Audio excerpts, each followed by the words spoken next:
YCP నేత ముద్రగడ పద్మనాభం ఆరోగ్య పరిస్థితిపై వైసీపీ అధినేత జగన్ ఆరా తీశారు. ఆయన కుమారుడు గిరిబాబుతో ఫోన్లో మాట్లాడి ముద్రగడ ఆరోగ్య పరిస్థితిపై వివరాలు అడిగి తెలుసుకున్నారు.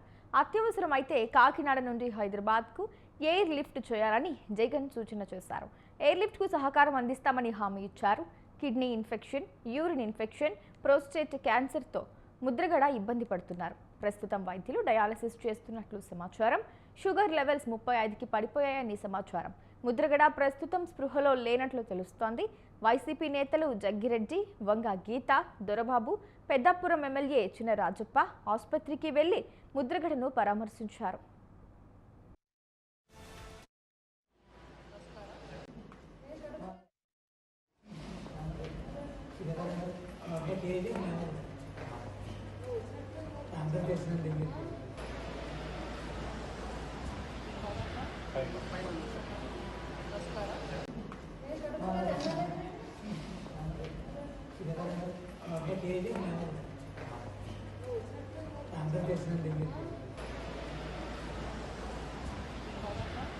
Bye.